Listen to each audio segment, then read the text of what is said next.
What's going on, everyone? Welcome to another edition of Back Your Play with Q. Rich Quinones here. As always, check out the YouTube channel, Rich Q on Q, IG, Twitter, same handle, Rich Q on Q, hashtag BYP. My guy, Jonathan Marshall, our NBA Hoops Insider at John_Marshall3, kind enough to join us for a couple moments. I'm sure he's probably fired up. He's ready to go talk a little New York Knickerbocker basketball. They are red hot, and it's because of the acquisition of one Mr. Josh Hart. What's going on, Jonathan? How are you? What's going on, Q? I'm finally getting over that a few Sundays ago.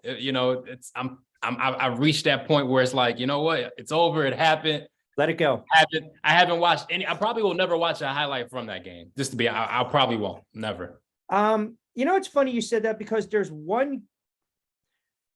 three games that and 89 Flipper Anderson to this day will always sting me. 2003 Candlestick, the choke job in the wild card will sting me. I refuse to watch. Take a guess what game I refuse to watch. And it's Bears and Giants. I will not watch it, especially the end. Oh, when Deshaun Jackson, that game, love it. The mirror. Anytime it comes, I flip it right away. I love it. I love it. Well, clip in the back, number one, took his helmet off, should have been a flag. Number two, I just have no desire to watch that disgraceful. The miracle. Well, the best thing to happen with that is they missed the playoffs and they win 10 games, missed the playoffs, the Giants do, and then the next year they win the Super Bowl, but still. Yeah. So I understand your pain. I get it. Tough. And if we're talking hoops, I can't watch a Charles Smith game. I can't watch the Kawhi game. You know what game I'm talking about. The shot. I can't do it. I cannot do it. I was in a wonderful hotel in South Beach and just sitting back, and I just watched it go doink, doink, doink. Yeah, that was a great series. That was a very good game, by the way. Hey, listen though, but always good to talk a little hoops and rap with you. Hey, speaking of the Knicks, I just mentioned, right? 8 out of their last 10, 6 straight. They were 37-45 last season. So the fact that they've already won 38 games, and look, we know about Randall, we know about Brunson, but Hart, I think, has kind of been the catalyst over the last 5 or 6 games. Right away, as the paranoid Knicks fan, I'm thinking to myself, well, he's got a $12.96 million player option, right? He's going to want some money depending upon how this plays out. But, do you just attribute this Knicks turnaround to the acquisition of Hart, or is it a lot more to do with Hart and, Randall and Brunson, and they're actually starting to play a little better perimeter defense? Yeah, I mean, I think Brunson has been the major key, right? Like you finally get a point guard who's just, in Dallas, he showed flashes, right, playing with Luka, right? But I feel like Jalen just needed an opportunity to showcase his full capabilities as far as leading a team and being an impactful player out there and creating for himself, creating for others. This is a point guard driven league, right? Yes. And so the Knicks have been trying to find that. Before Jalen Brunson, when's the last point guard that you can say was like respectable, like a guy that we can really rely on? Talking about all-star quality. Jalen Brunson should have been an all-star. That's not the conversation, but who was the last point guard for the Knicks that you can say was in an all-star conversation at least? I mean, at the time they got him, huh? It's been a while. Yeah, you go Marbury, but at that point, I mean, I can keep going back and say Mark Jackson, but that kind of tells you. See what I mean? To go through the Chris Childs and the Charlie Wards and they've never really solidified that position over the last 15 plus years. I guess you guys were trying to get Kyrie and that fell through. So to finally get a point guard in there, or, he's in the all-star conversation, I think that just makes life easier for Julius Randle. It makes life easier for RJ Barrett. Yep. And adding a guy like Josh Hart, I feel like that shows me that you guys are trying to be serious and winning the playoffs. He's a guy that you add to a team who's trying to compete in the playoffs. He does those little things, right, that you can't account for.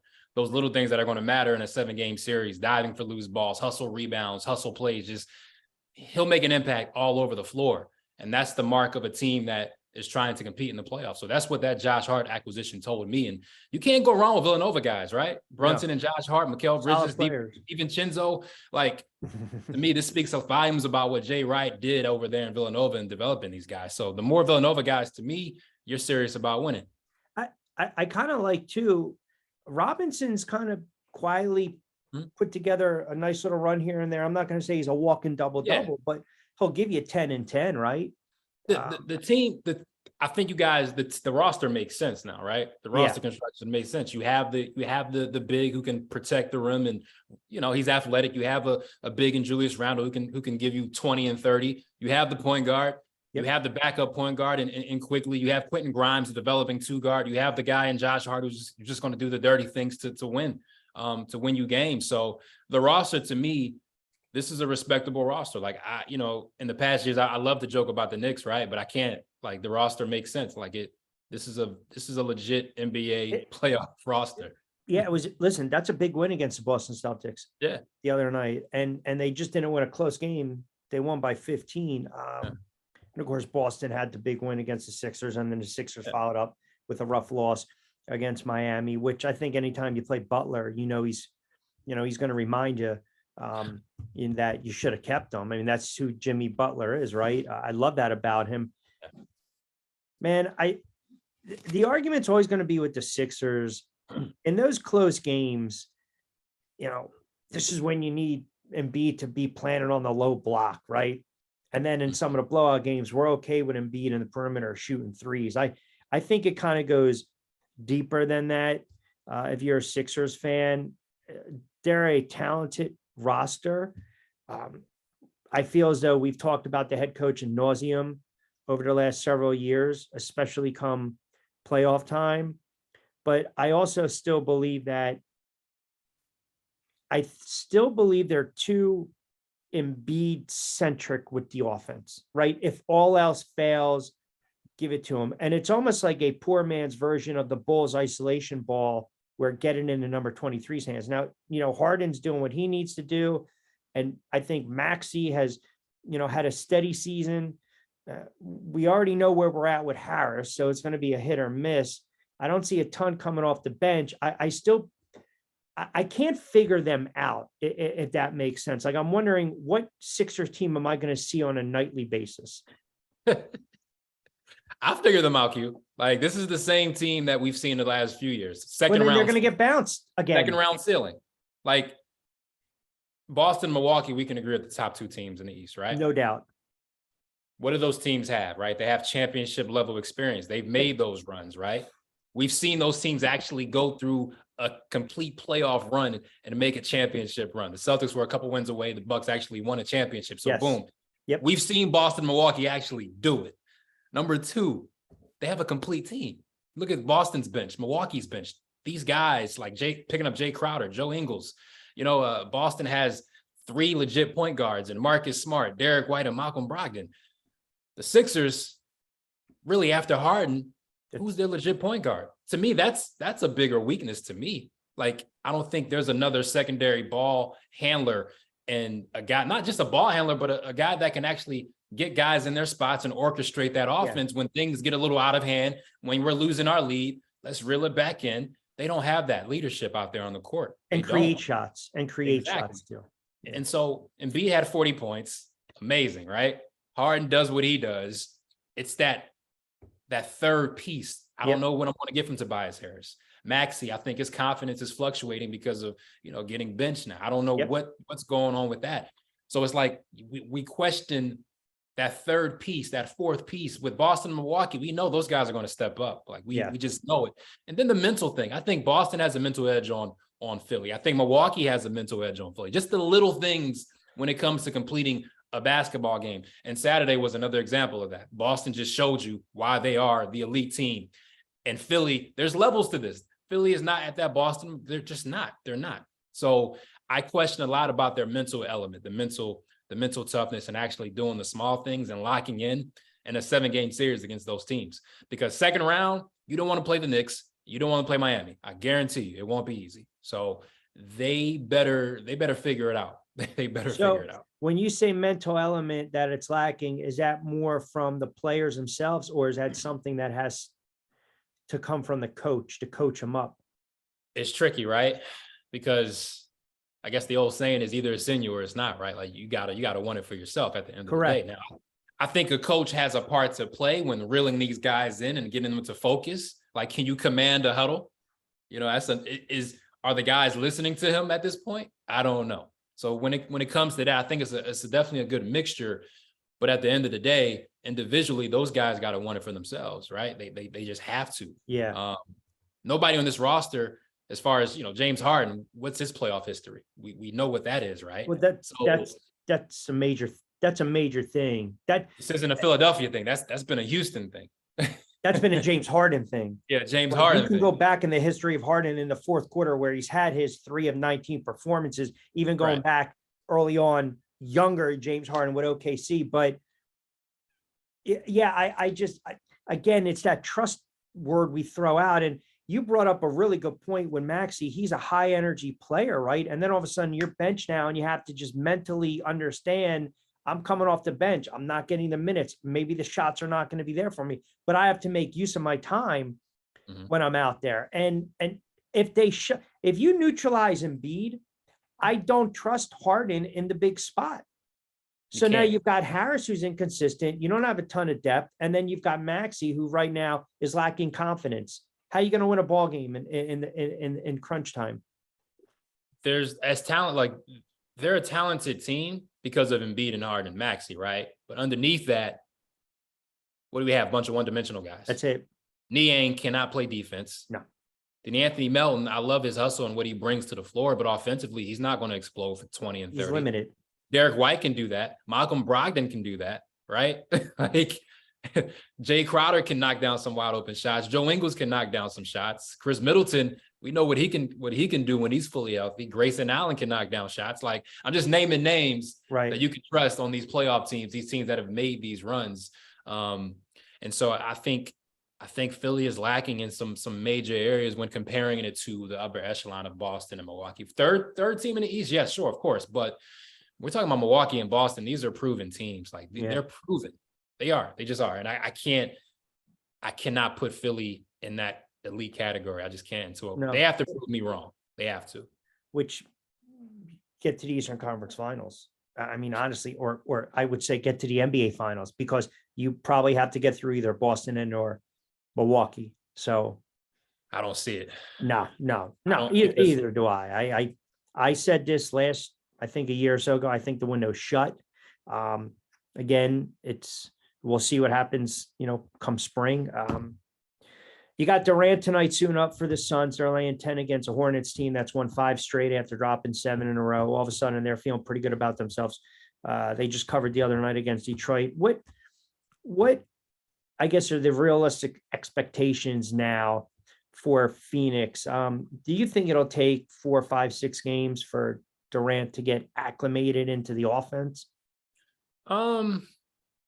I think they'll be able to figure out, having a guy like Chris Paul, having that point guard, right, to get guys involved and to figure it out. I think that'll make things easier. I don't think it will be as hard as, obviously chemistry is important. I'm not overlooking that, but I think they'll be able to figure it out within these 20 some odd games left, right? I think a few games in, I can see the chemistry starting to blossom for those guys. And for me, I think a Western Conference Finals appearance should be I think that's their ceiling right now. And possibly from there, who knows, but looking at the rest of the Western Conference, none of these teams can put fair into a team that has KD and Devin Booker, right? And Chris Paul. Like Memphis, should Phoenix be afraid of them? No. I mean, you respect them, right? Talented team, but you have KD and Booker. Sacramento, they're a young team. I love what they're doing, but they haven't been there. Right. Golden State has their issues. Can they get it together? The Clippers, they're playing better. They're talented, but they're not a juggernaut. So looking at the Western Conference, which we have Devin Booker and Kevin Durant, 2 of the top scorers in this league, you shouldn't have a fear of any team in the West. Is Denver a product of how weak the Western Conference is? I don't think so. Actually, I think Denver is a well-balanced team. I think they're a really good team. And you have a guy in Joker. We know what he's about, but just how they built that team around him. Jamal Murray is shaping up into form. Michael Porter. I think a lot of people are going to get to open their eyes and see when he's healthy, he's a really talented player. So they have a solid three. They have the role players around them, guys that they're going to knock down shots. They're playing defense and just the way they play. There's an unselfishness around them. I think you can credit Jokic for that. With his style of play, guys are expecting to get the ball. So there's constant movement. He's going to find those guys wherever they are. So I think they like playing with each other. I just think they have a good energy right now about them. So I think Denver is legit. I think they are. They match up 7-game series against Phoenix right now. Who would you take? Wow. That's a tough one because I think Denver has more to their roster. Phoenix is top heavy, right? That's just of course they are. Yeah. So I mean, you trade away Mikal Bridges and Cam Johnson for Kevin Durant, who is elite. But that bench, when Denver is digging into their bench and those guys that can perform versus Phoenix that's a tough one. That is a tough one. I have to see how the KD and Booker. I got to see how that works first. Yeah. It's kind of tough to see, but I have to see it. But that would be my Western Conference matchup right now if I had to pick. Fair enough. I hate to say it because it comes off as disrespectful, but do we even care if LeBron misses 2 or 3 weeks? Because at this point, the Lakers suck. They stink. I knew they were going to be a bad team this year. Yeah. They have, they've just got dogs on that team, man. I mean, it's LeBron and everyone else. He's 36, 37 years of age. He's playing 36 minutes. I mean, I give him a free pass when I criticize the whole load management. He's averaging 30. Anthony Davis, for as great as he is, the knock on Davis is, well, as soon as he goes down and tweaks something, what is it? Is it a hammy? Is it an ankle? Is it a heart? I mean, he's so fragile. Yeah. He's always missing games. That's going to be the knock on this kid his entire career. And they just jettisoned Westbrook. I don't know. I mean, I think it stinks that you're not going to have LeBron because think about this. I think there was a Sunday afternoon game where it could have been a healthy LeBron and then you would think a healthy Golden State squad, but that's not going to play out to form. So do we even care if he's missing 2 or 3 weeks? In the grand scheme of things, the Lakers did get better, right? They got better at the trade deadline. But in the grand scheme of things, debatable, Jonathan. You think so? Yeah, because they're lucky they won a title with LeBron. Oh yeah, for sure. The pieces that they got, I think, work better together as a unit. Because I think Patrick Beverley and Russell Westbrook, that I don't know what they were thinking. Just in a basketball sense, it makes no sense, right? Yeah. It makes no sense. So can they win? Can they win with LeBron and AD? Can they win with those two? No, at this current state, no. And the same questions that we had pre-trade is the same questions we have now is AD's health, right? Take away LeBron out of the equation. Can AD be there consistently, physically? And that's always been the biggest question about the Lakers, right? And so I don't think it really is going to make a difference. If LeBron was healthy, yeah, they may get into that play-in territory, maybe 6th spot, but they're still getting bounced. I don't see them making a deep run. And so the challenging thing about the Lakers, and this is what we've talked about throughout the season, they've put themselves in such a big hole that every game is important now. Like last night against Memphis, you lose that one.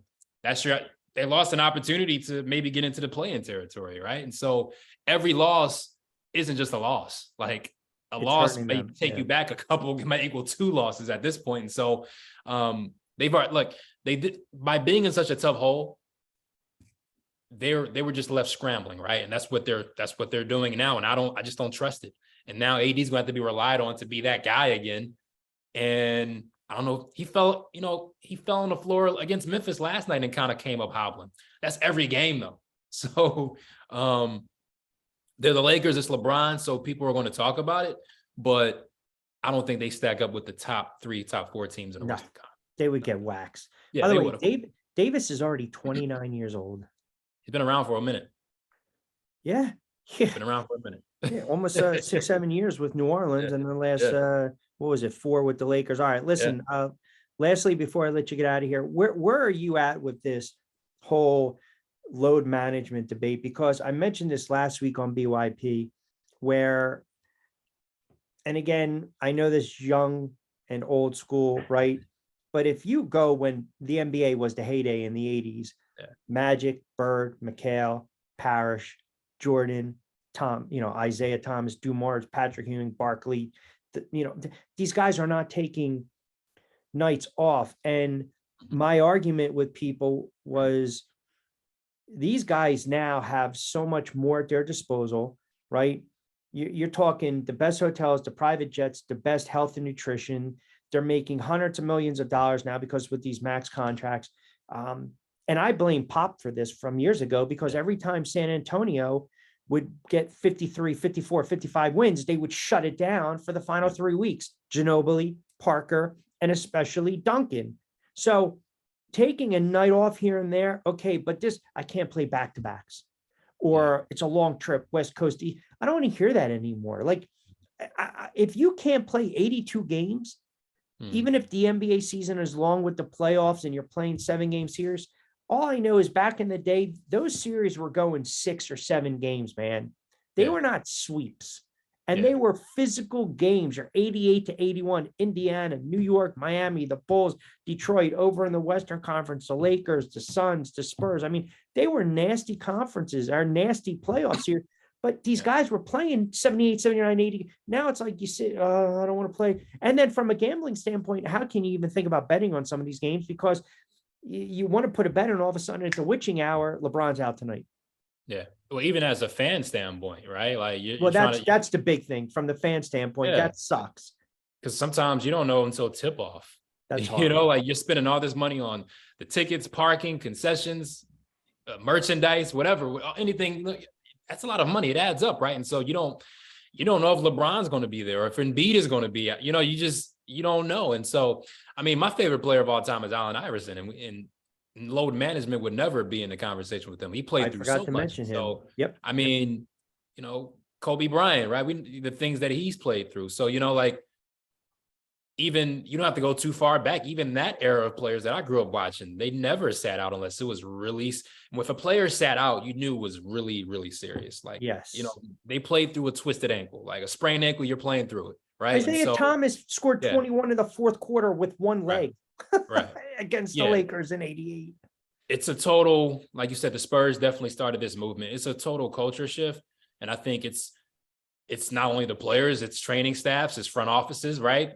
They're all working in unison when it comes to this, right? Because they have to protect the money that they've invested in these guys, right? So it's a business at the end of the day. It's even more so today. It's just a lot of money involved. And so I think it's the players, it's the training staffs, it's the front office. I think everybody is in unison when it comes to this load management situation.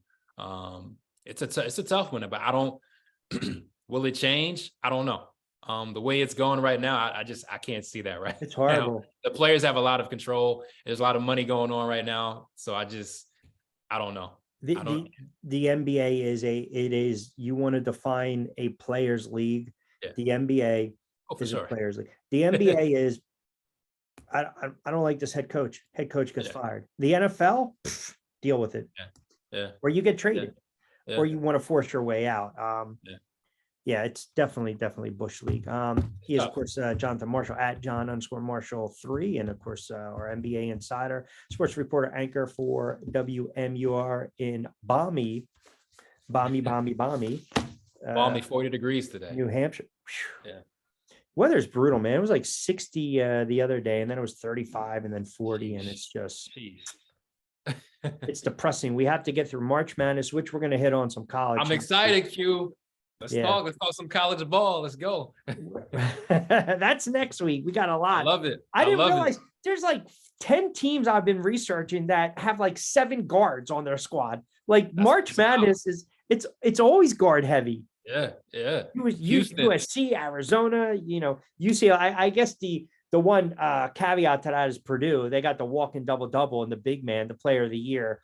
But Houston, right? They got the kid Sasser, I think. I mean, I love Houston, by the way. If I had to pick, I'm Houston or Kansas. Those are the 2 teams that have been like the most consistent. Like, I trust them come tournament play. I trust them. I can see that. I got some sleepers we'll get into. We'll see. But we'll dive into that next week. All right, brother. Yeah. Always appreciate you jumping on a short notice edition of BYP Good Stuff with the Hoops. Enjoy the games tonight and this weekend and college basketball, and we'll do it again next week. All right, take it easy. You got it.